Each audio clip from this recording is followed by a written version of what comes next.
right. Yeah, it's 6:31. I'm going to start sharing my screen. Tracy has put in the chat a link to the handouts, and I'm going to ask you, well, I can mute you. Yeah, I'm going to ask you to stay muted. So tonight, I'm just going to share information from Charting the Life course and person-centered thinking about respite. And excuse me, I want to thank Tracy Mans. You see her on the screen.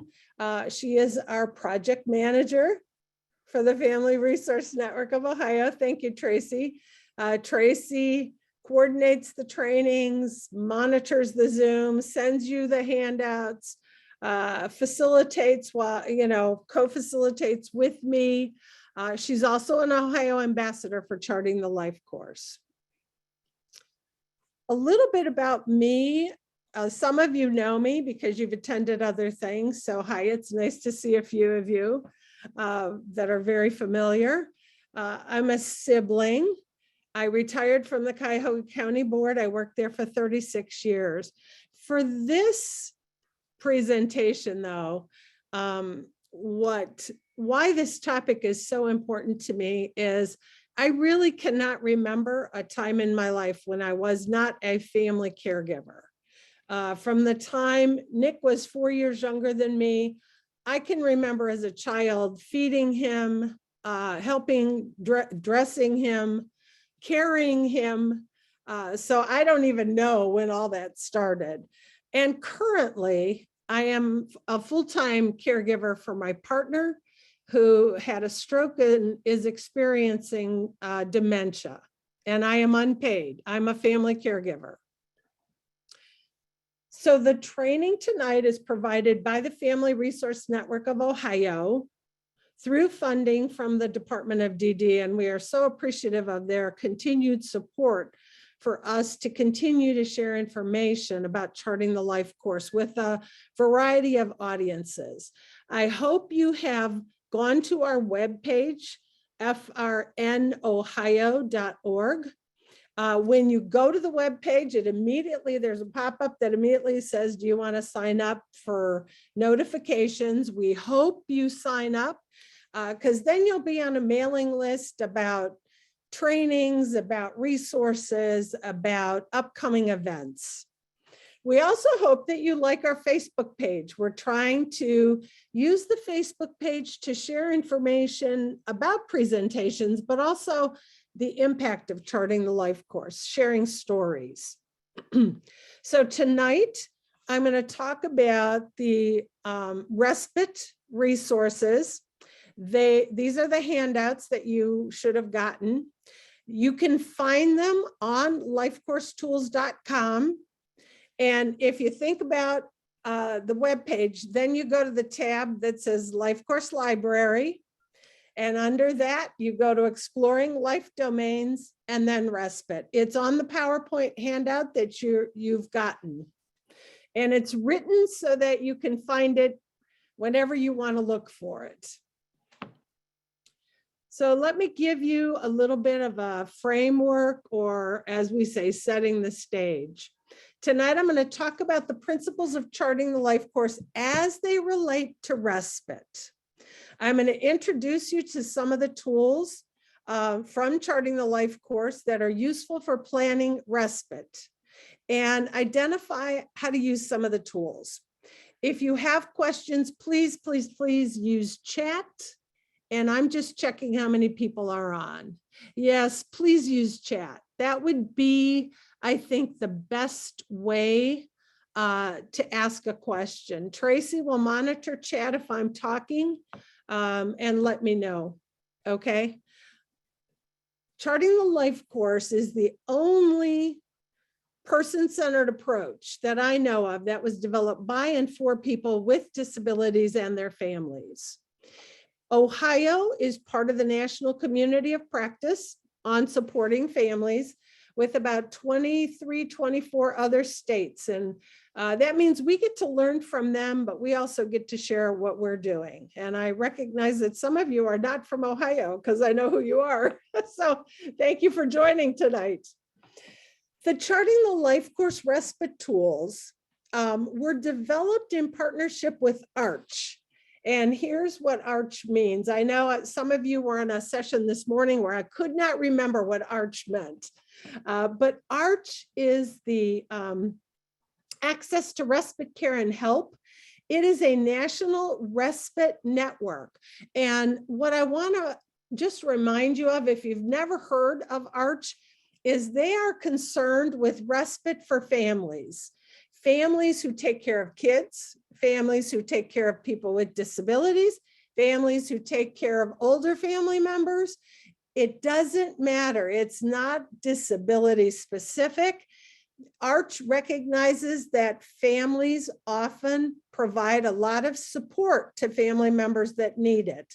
And because of that, they need respite or a break from caregiving. So I'm not talking about the Medicaid service of respite. I am talking about helping families take a break from caregiving.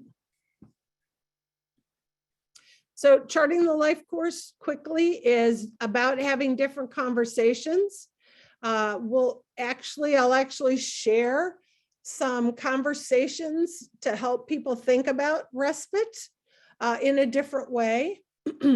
It's about having experiences, having a trajectory of what a good life is. And it's not just about the tools. So I am going to share with you tools.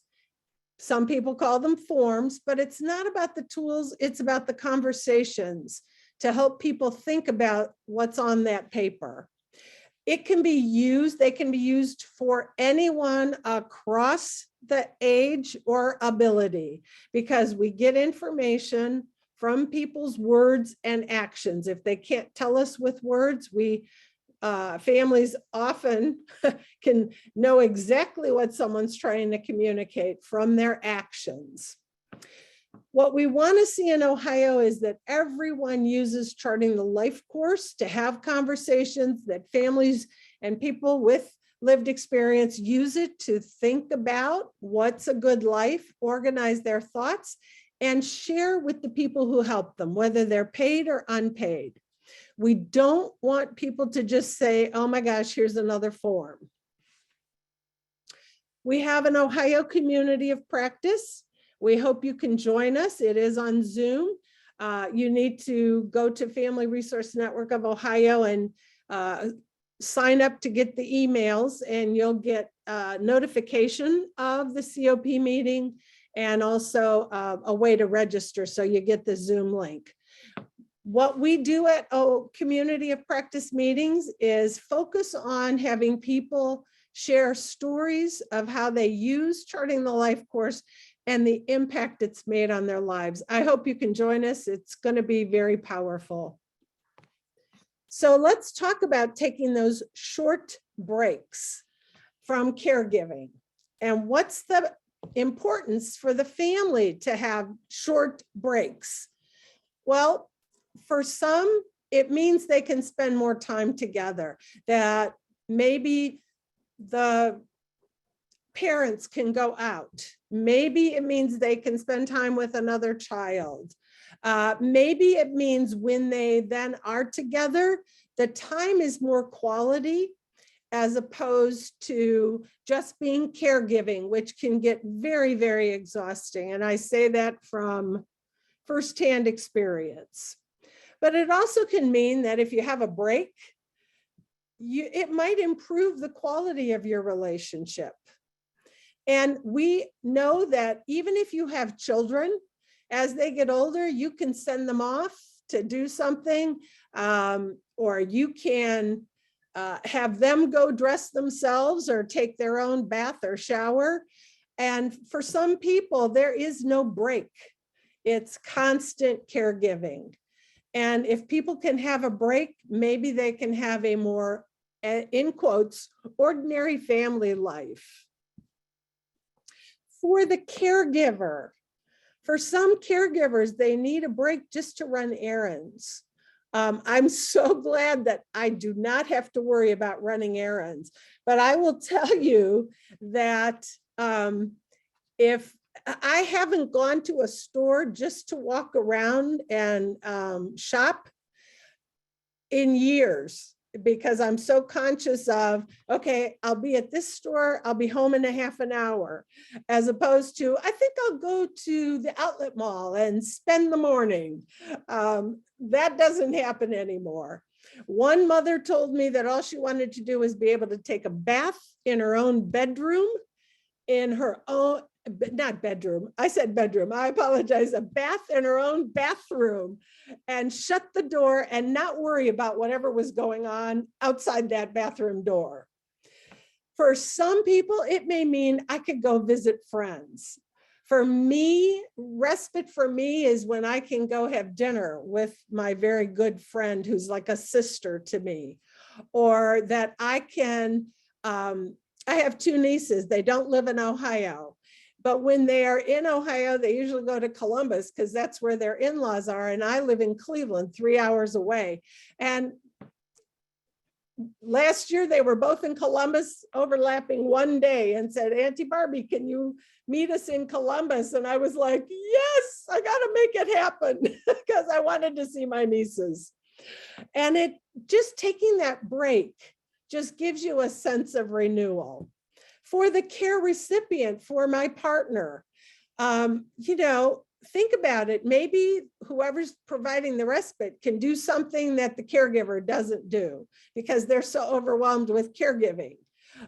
Maybe they need a break from us. I don't know why, but of course they do, because when you're the one that's always directing and guiding and caregiving, you know, sometimes they need a break from us too.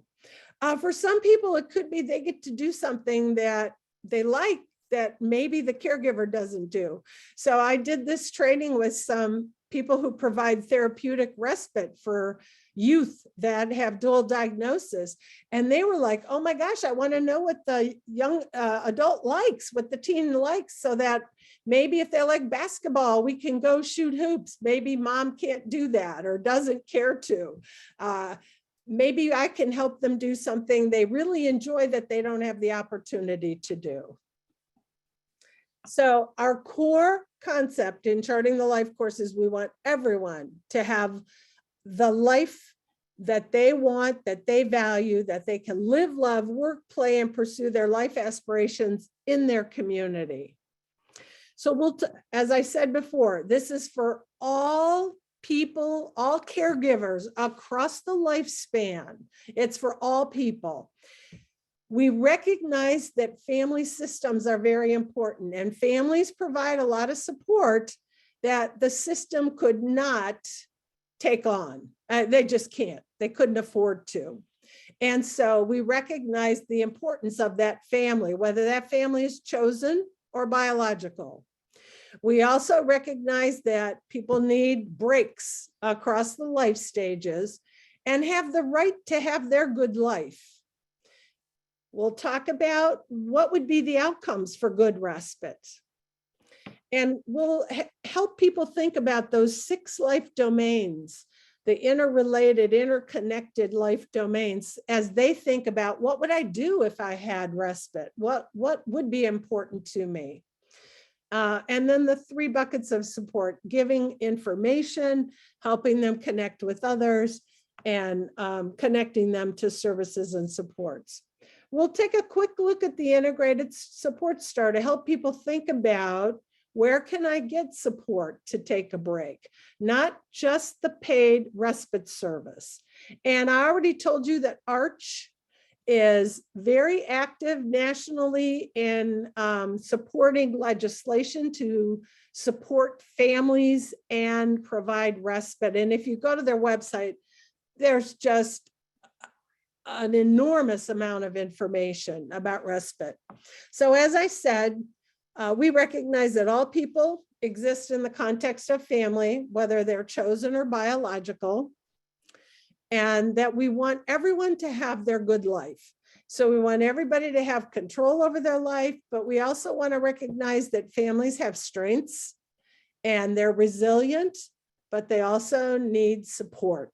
And so we want to support not only the person, but also the family. And we want to make sure that everyone has a better life. So I'm just going to go over a couple concepts you'll see in the tools. Important two comes from person-centered thinking. It is in Medicaid rule. It is in Ohio rule.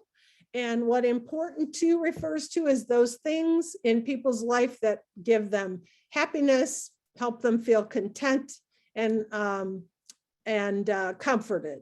And there's 8 areas. So when we talk about important to the caregiver, we would be talking about helping them think about these 8 areas.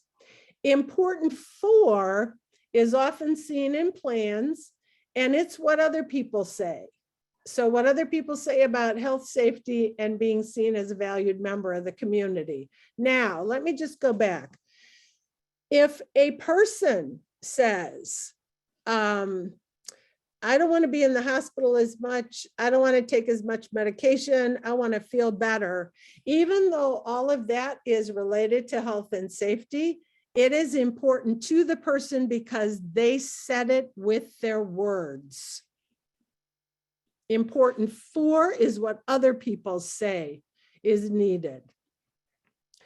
So we sent you the Charting the Life Course portfolio. Somebody said they've used it. I would love to know who. If you want to type in chat, let me know if you have used the Charting the Life Course portfolio for respite. Not the portfolio, but the portfolio for respite. Hi, Diana. I just read in chat, but I also see you. Good to see you from Missouri. So this portfolio can be completed by both the caregiver and the care recipient. So we value and honor the perspective of the person as well as the perspective of the family. And please remember that help is defined by the person receiving the help, not by the giver of help. So think about in your own life, when people have done something and they think they're helping you and you're like, oh, please just leave me alone, because you're thinking, I now have more work. So my mother also lived with me when she had a stroke and had dementia. And some of the people from aging would come in my home and they would get her so upset, but they thought they were helping. And they would be here for an hour, which is what they could bill for. And then they left. And the rest of the day, I had to deal with my mother being so upset. And I thought, you did not help me. You just pushed me and my mother right over the edge. So, yes. So remember, help is defined by the person receiving it. So on the front of the respite portfolio is a sheet called Exploring Respite. I love this. So again, this can be completed by the caregiver or the care recipient. So think about the first section is what's going on in my life? What does caregiving look like? You know, is it 24/7? Are people not able to sleep? You know, my brother Nick had apnea. And so if he was at my house for holidays or visiting or whatever, I often had to sleep next to him, either on the floor or in the bed next to him, because if he stopped breathing, I'd have to nudge him and wake him up and, Nick, are you okay? So my caregiving meant that I did not sleep when Nick was at my house. What are the concerns and stressors? Are they that you have no break?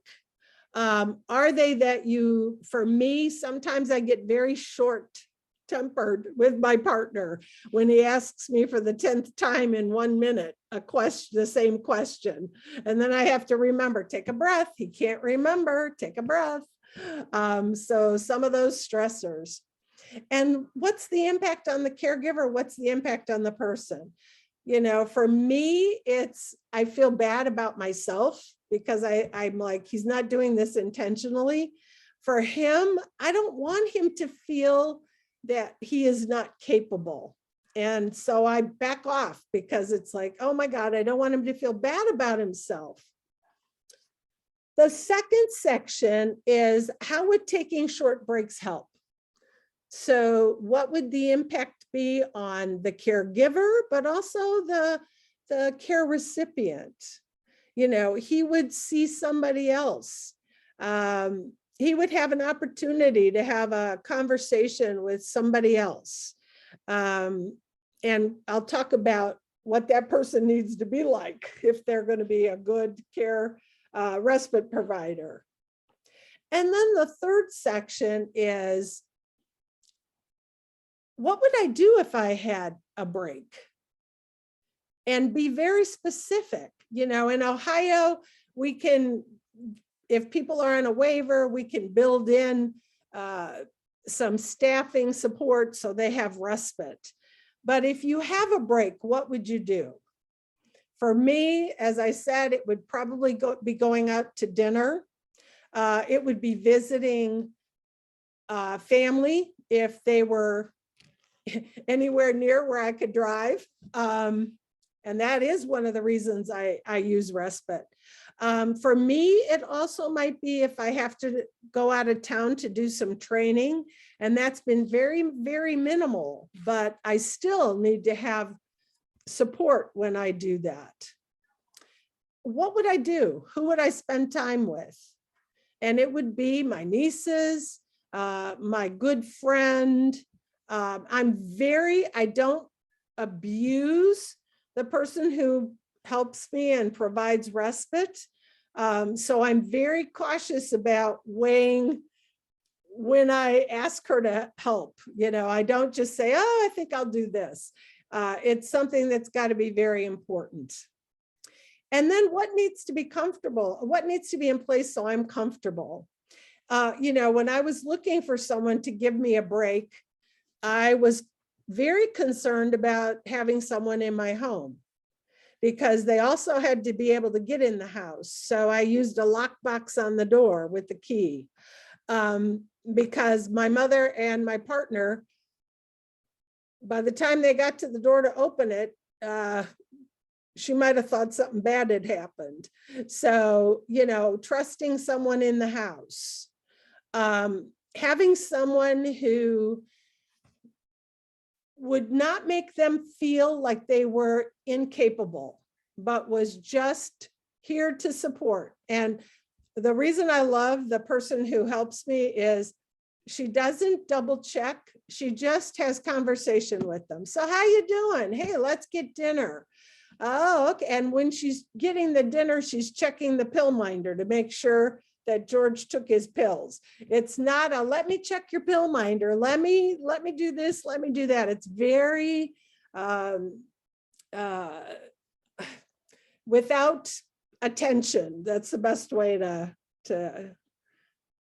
say it.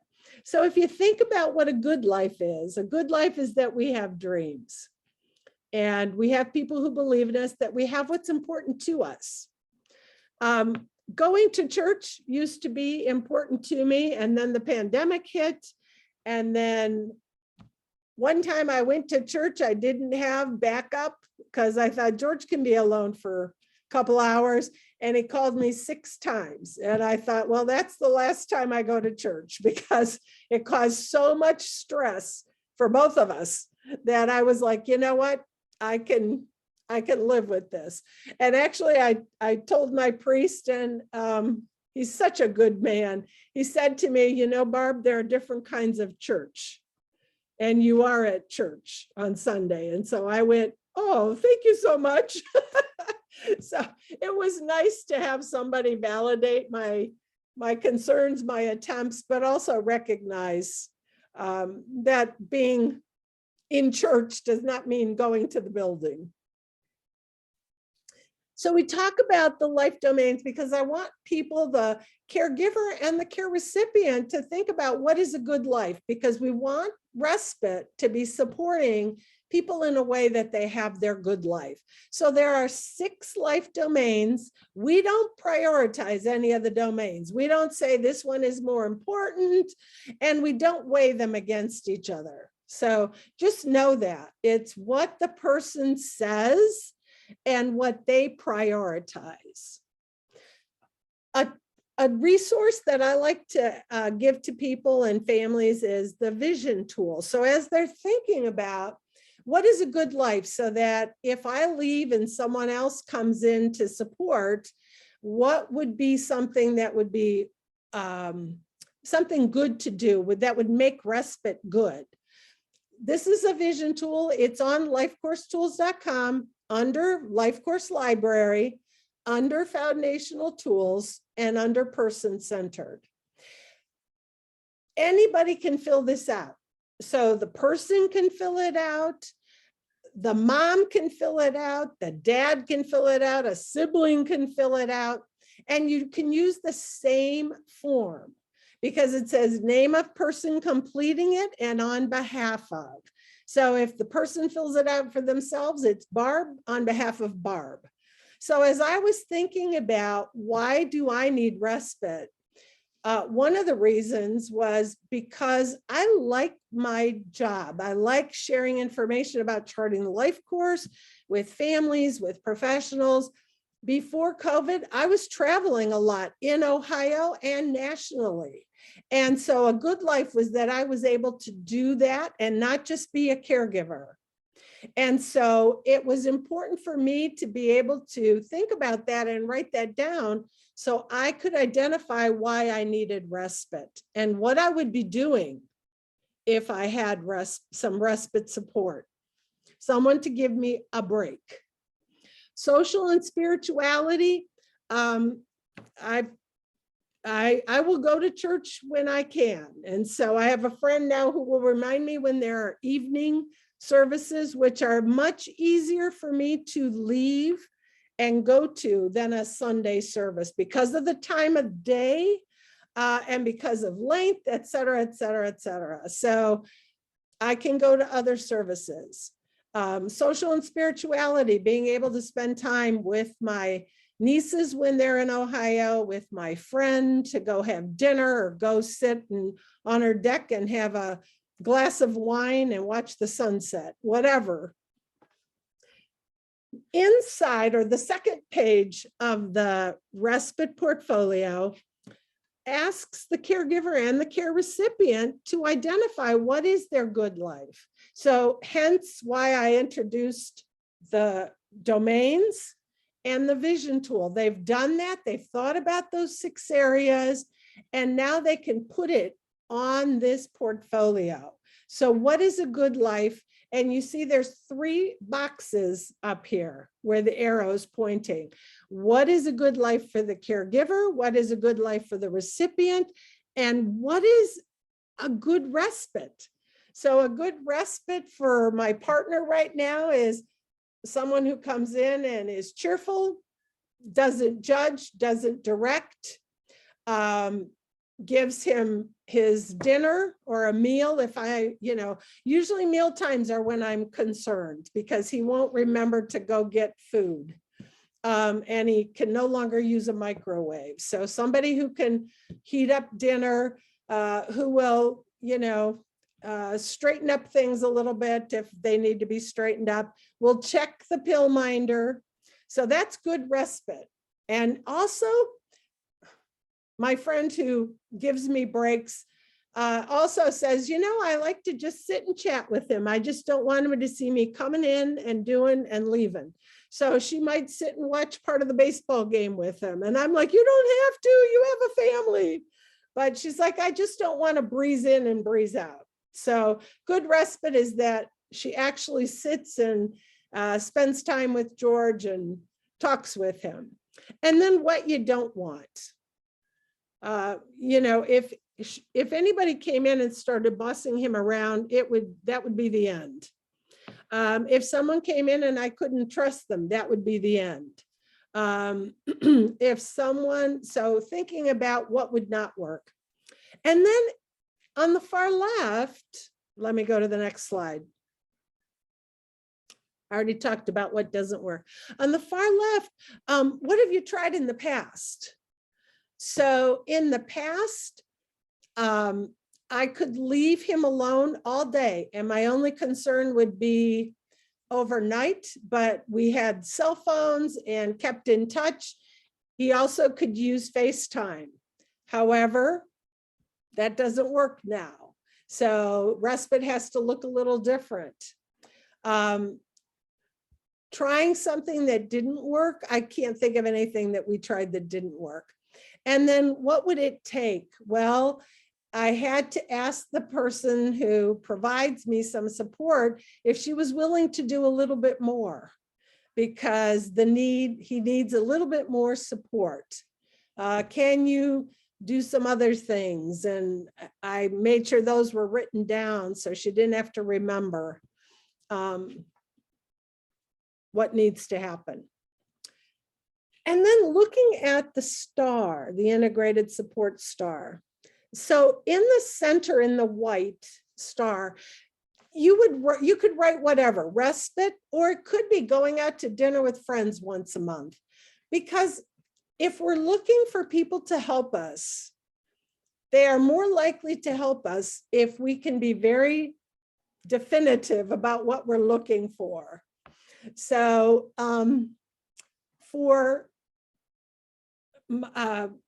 I did a 2-day training last week. I'm trying to think. And so I was very specific. Can you come on Monday at 5? Can you come at Tuesday at noon and 5? And can you come on Wednesday at noon and 5?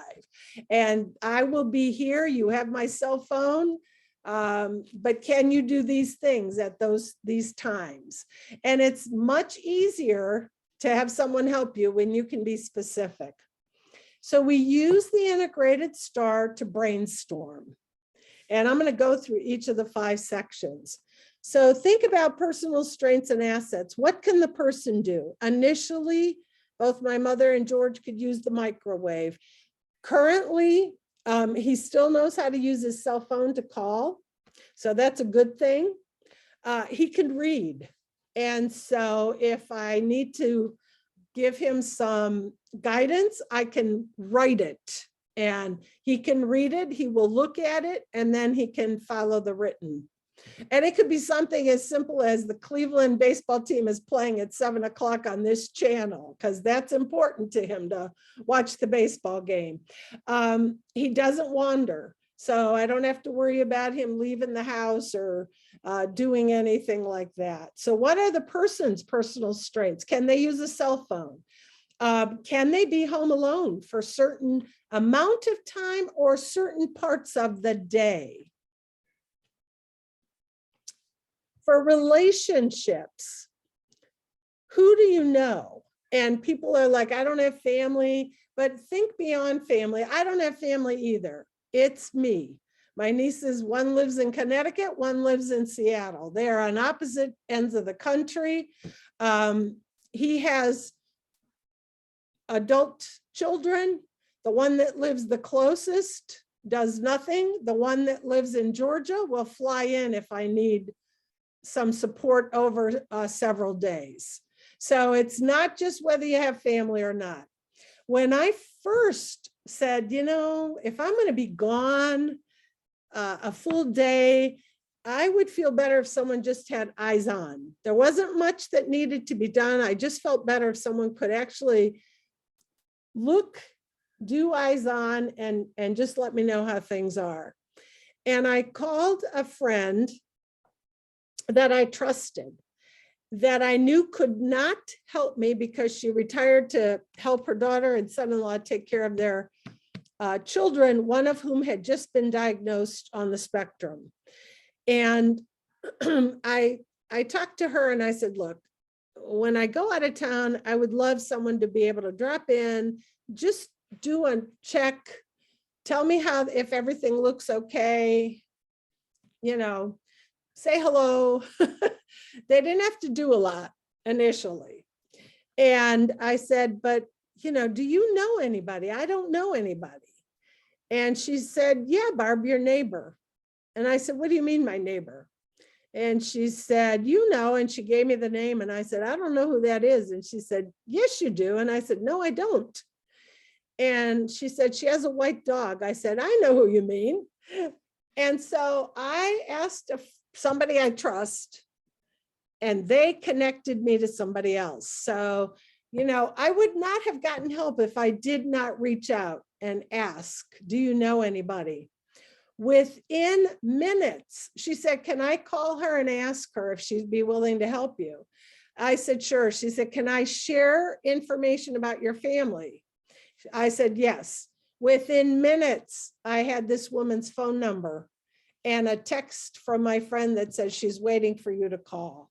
So in one evening, within a matter of 15, 20 minutes, I reached out twice for help. And you need to know I'm not someone who reaches out for help often. And so I thought twice in 15 or 30 minutes was like, oh. And on the far left, think about when you're thinking about who can help, think about people who have information, people who have connections, and people who have experience. For technology, you know, what technology can the person use? As I said, they both use cell phones. They both were able to use the microwave initially. I had a clock that told them, that rang to remind them to take medication, that also told them what day it was, whether it was evening. They both knew how to handle the remotes on the TV and cable. And you may laugh, but I'm telling you, that's a critical thing, is that they were able to turn on that TV and watch TV. But what other technology? And then community resources. You know, some people get respite from day programs. Some people get respite from camp. Some people get respite from their waiver services. But also, I know that there are some faith-based communities in Ohio that offer respite to people, to families. So one offers it usually around the holidays, and they'll do like a date Saturday afternoon where they'll provide respite to children with disabilities and their siblings. I was doing this presentation, and one of the women attending said, my church offers respite once a month. And I was like, oh my gosh, you're kidding.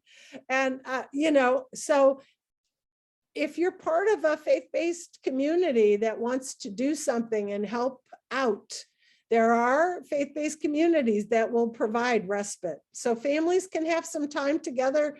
Parents can go have a date dinner or lunch or whatever. And then eligibility specific supports, you know, the waiver, IDD, for IDD waivers, aging waivers, day supports, adult senior centers. There's lots of eligibility specific supports.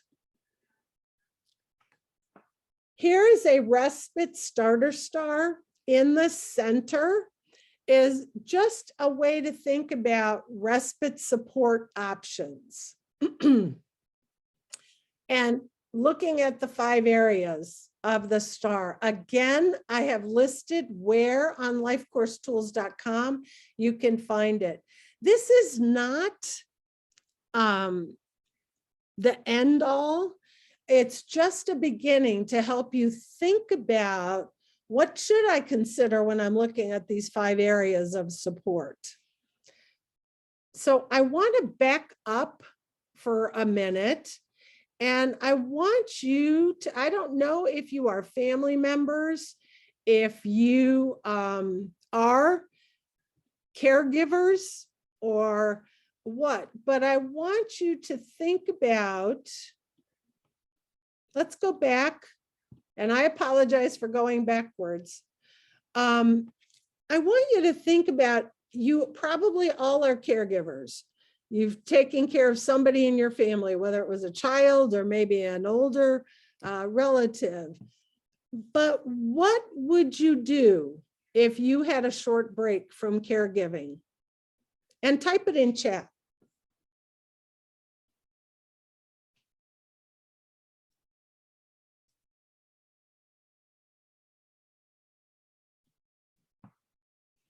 What would you do if you had a break from caregiving?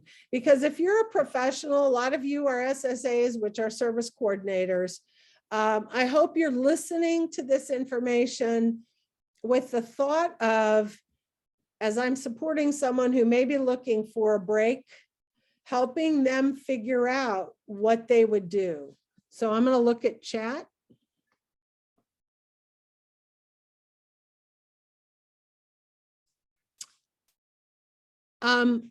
Diana, I see your request for the presentation in the chat. At the very top, there is a link to the email and the handouts.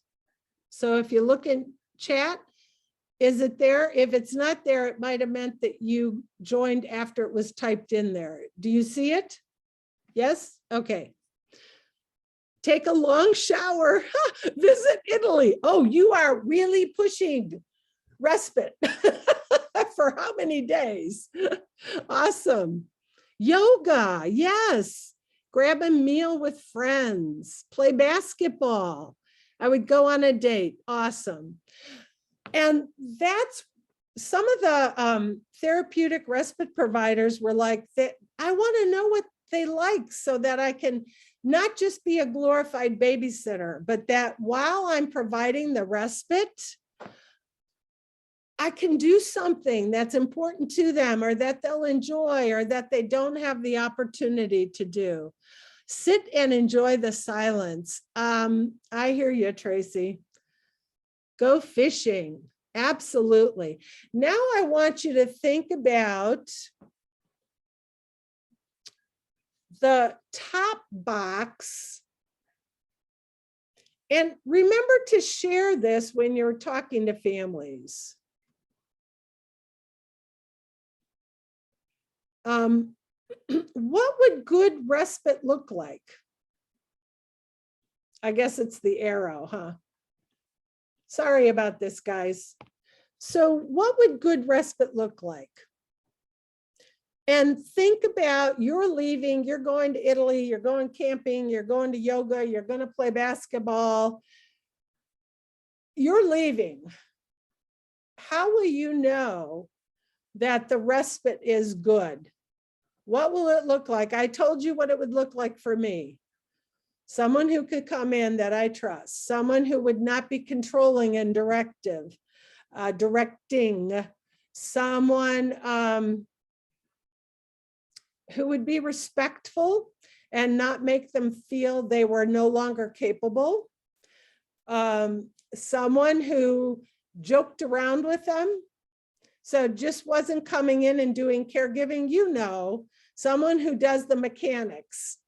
That's great, but I wanted someone who could do the mechanics, but also be interactive and respectful. So what would it look like if someone were providing respite to someone you love? What would they be doing?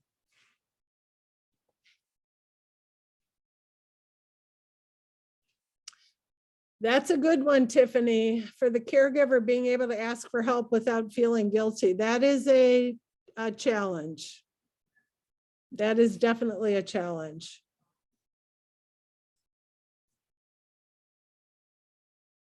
What would good respite look like?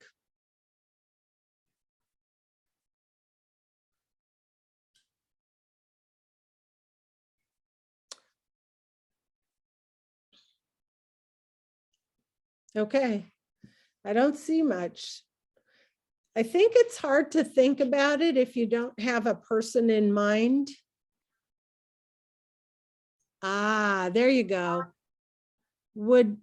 Yeah, they would be, absolutely, they would have a good time. And that's, I will tell you, Amber, that one of the things that made me feel better would be, I knew that I left, I knew that the respite, my friend was going to come in at a certain time, and I would call like an hour later. And if George picked up the phone and said, "Oh, she is such a nice lady. We had such a nice conversation," I would just be like, "Oh, thank you." I feel so much better. Diana, I see your hand is raised. Do you want to unmute?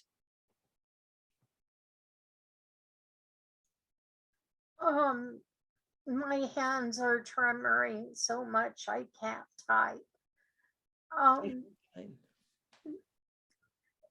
My answer would be that, ask me the question again, please. Either what would you do if you had respite and could go do something, or what would good respite look like for someone you loved?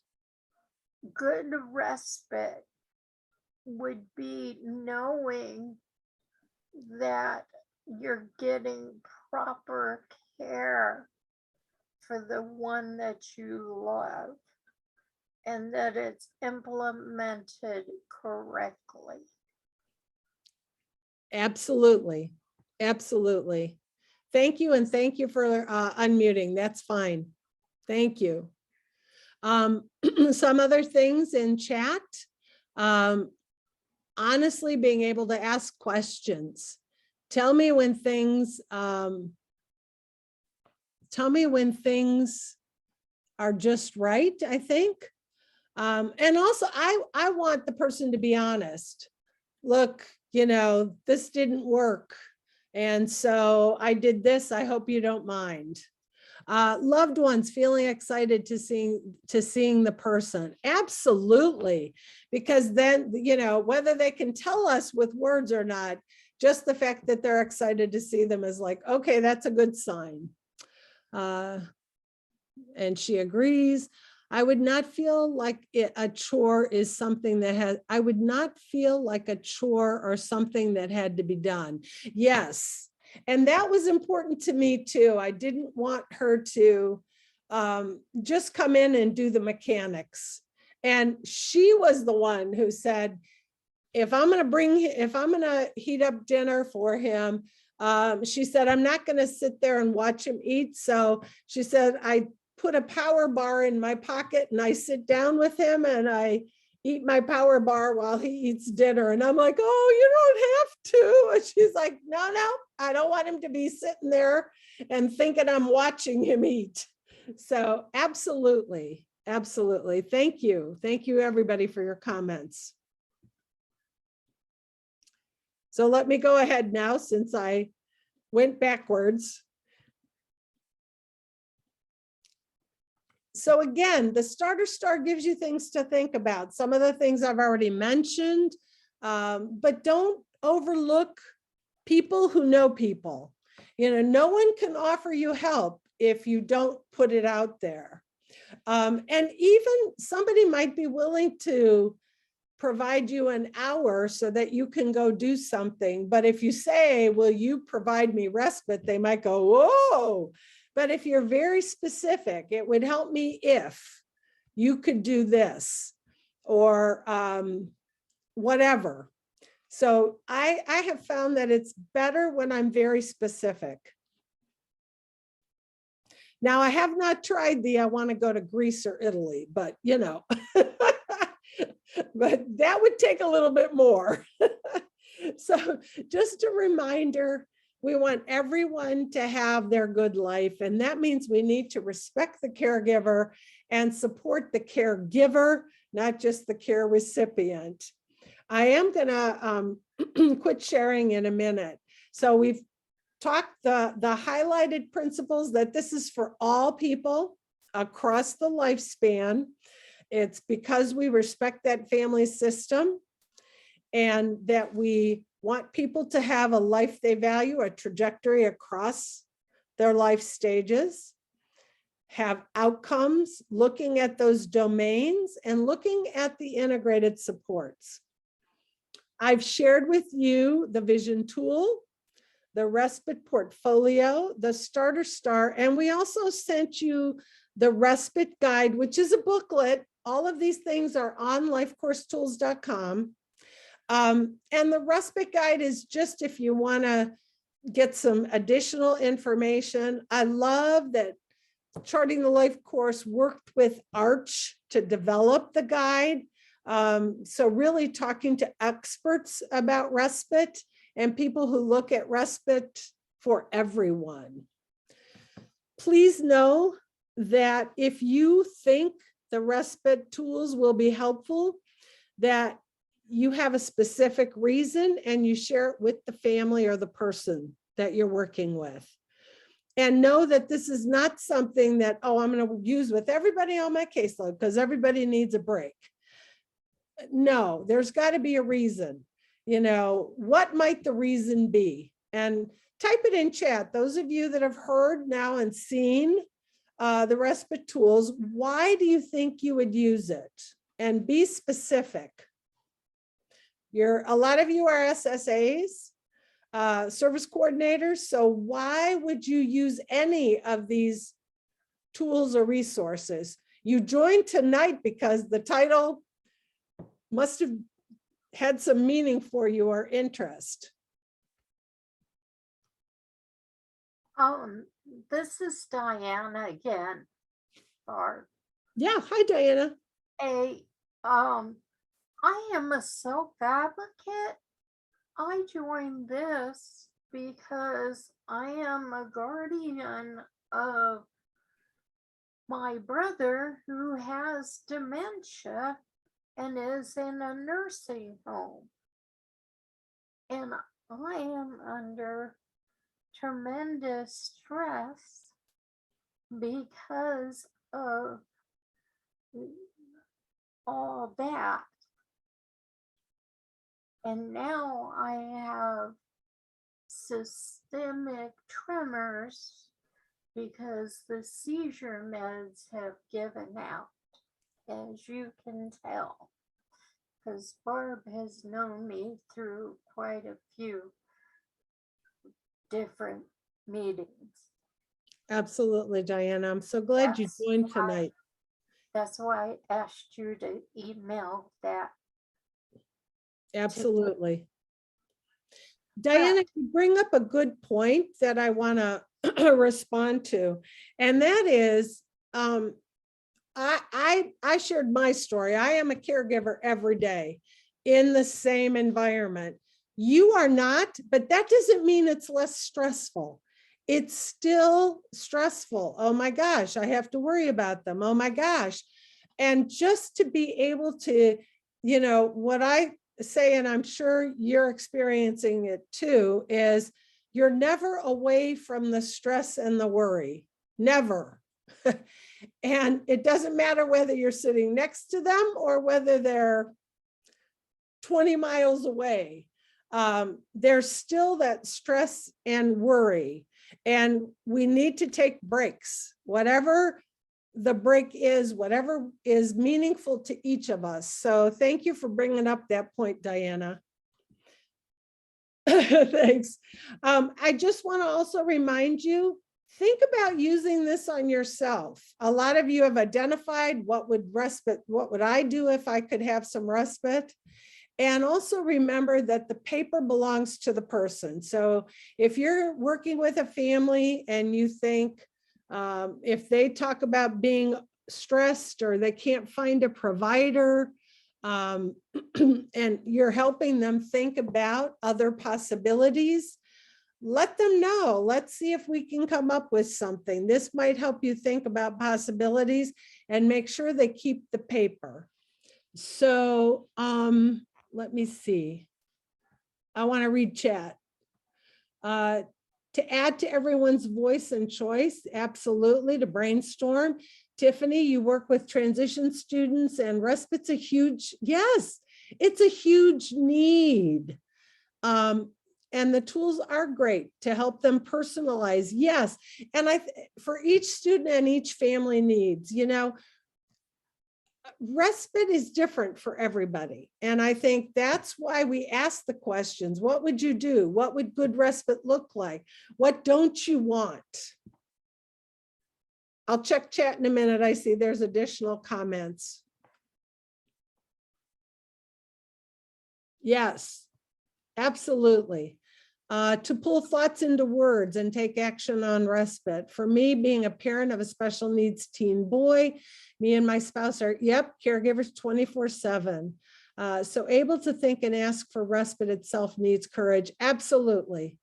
Absolutely. I will tell you, when I asked, I knew that I didn't have to worry about respite for about 4 months. But I started thinking about it, and it took me a while to ask my friend. I did talk to the area agency on aging, but what they could offer me was not going to meet my need. And so it was like, okay, this is not going to work. I got to find another way. And as I said, I am not someone who asks for help easily. But I was very lucky that I got connected with someone who is truly an angel. These are some things that we're doing that are coming up from the Family Resource Network of Ohio. They are open to anyone. You just have to register, so you get the Zoom link. We're doing a community of practice. I already mentioned that on the 27th. On the 11th, 18th, 25th, and August 1st, we're doing Lunch with Life course, where we're going to talk about very quickly one resource and how to use it. On Wednesday, August 3rd, 10th, and 17th, I'm going to do a family series in the evening, going through Charting the Life course and helping families see how they can use the tools. I am not going to talk about the respite tools. I'm going to talk about some of the other Charting the Life course tools. So if you are family and you want to learn a little bit more, please plan on attending. It's a series, so it's not repeated. It's every night will be different. And then if you know anybody that wants to know a little bit more about Charting the Life course, we're doing an overview on September 8th for 3 hours with CEUs. The family series, we're not giving CEUs. Again, I talked about Life course, and I want to stop sharing. We're a small group. I want to ask you if you would like to unmute and tell me, are you thinking you might use one of the tools, and what did you appreciate about this presentation? So anybody who wants to unmute, please do and share. Please. Or you can type in chat. Just reminds you that that I need to do some respite. And I really like the question, what does good respite look like for, not just for my person, but also for myself? Because sometimes you get somebody to take over and then you're like, okay, now what? But sometimes all I can do is just sit there and do nothing, but that's good enough. Yep. So. Yep, exactly. But we also need to think about, okay, I have an opportunity. Let me use it so then I don't have regrets. I should have. Why didn't I? Anand, if I said your name wrong, I'm sorry. Oh, no, that's right. Thank you so much, Barbara, for this session. In fact, thinking about respite itself, it's me and my spouse have been taking care of my son when he was diagnosed at 3.5 years old. Now he is 14. So it's been either both of us are taking care of him, or we ensure that there is one of us along with him, whether he's at home or different place. I think the only time that I could, listening to this tool and the stories that you shared, we are able to do things that we plan is when he is in school and during the school year. We both work, so that's the only time. But otherwise, one of us has to stay in a place and take care of him. So it's hard for us to even spend time alone. It's because when I think about respite, it's like I think why I should ask and have someone else. I mean, put them in a place where someone has to do things for my son. So that asking for help itself was a big hurdle for me to get through. But I think having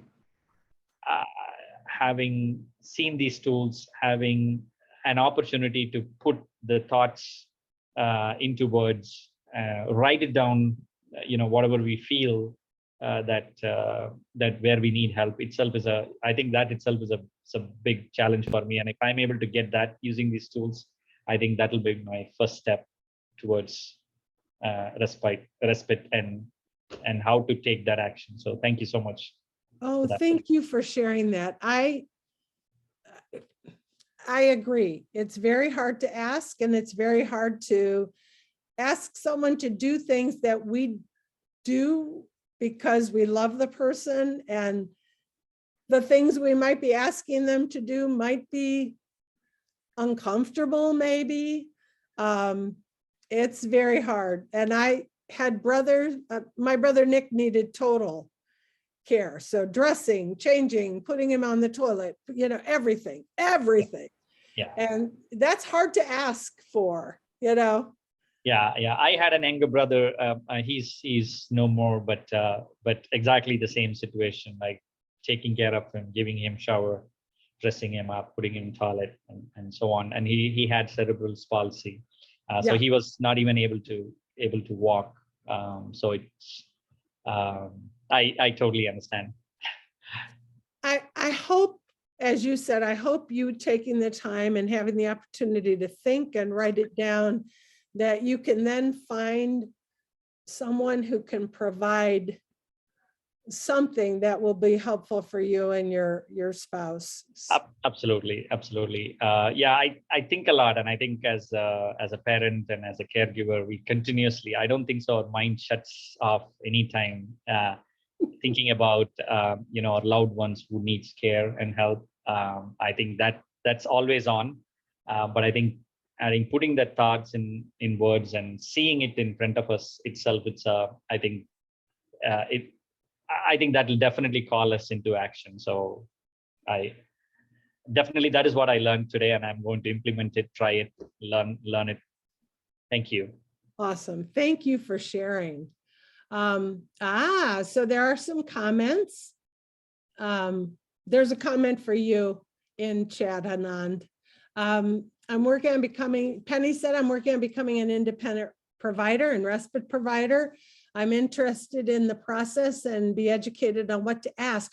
Oh, Penny, I hope you take that and use it when you meet someone so that you can figure out how to best support them. That would be awesome. And Amber says respite is one of the most difficult topics. Yep, there's so much involved, lack of providers, lack of trust. And I will be honest, the person I use is not a provider, and it's private. So it's not someone who's gone through being certified as a provider. It's somebody that helps me and that I private pay, to put it quite honest. It is so essential though, because we are usually, we all need respite. Absolutely. We all need respite. Why do parents hire babysitters, right? Except we need people who are a little more skilled than just somebody who can come over and babysit. Awesome. Any other comments? This is Diane. My tremors have stopped so I can talk. Oh, great. Okay. I want to let your parents know that I'm your children as they grow older. I'm 62 years old. So look at me, and as you advocate for your children today,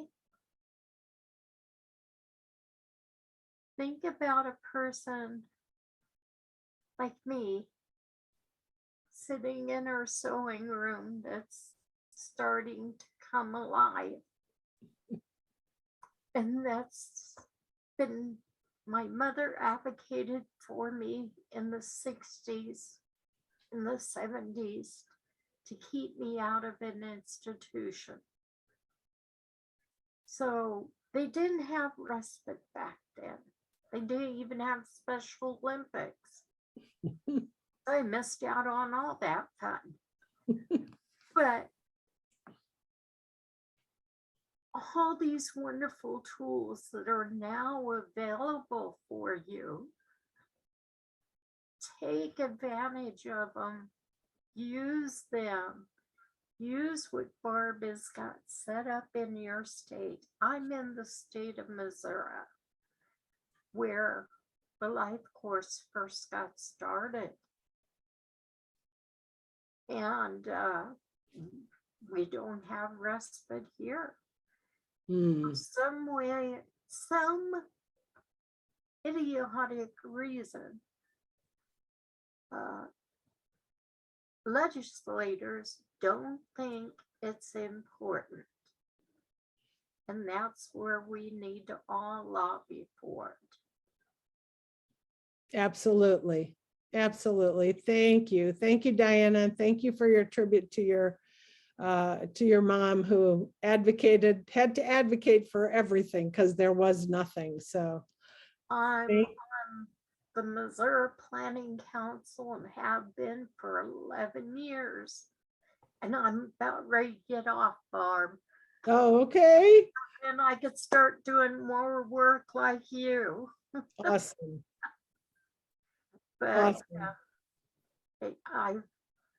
I've got so much knowledge in my head. It's just they've got to stop my brain from shaking before it comes Pomodoro salad. Hopefully they'll find a way to help you have a little bit more control over those tremors, Diana. Thank you so much. Are there any other, I'm finished, so I don't want to keep you, but if there are other questions, I'm happy to stay on and answer. Otherwise, thank you all for attending. Good luck. And I appreciate you being on. Thanks, everybody. Bye, Diana.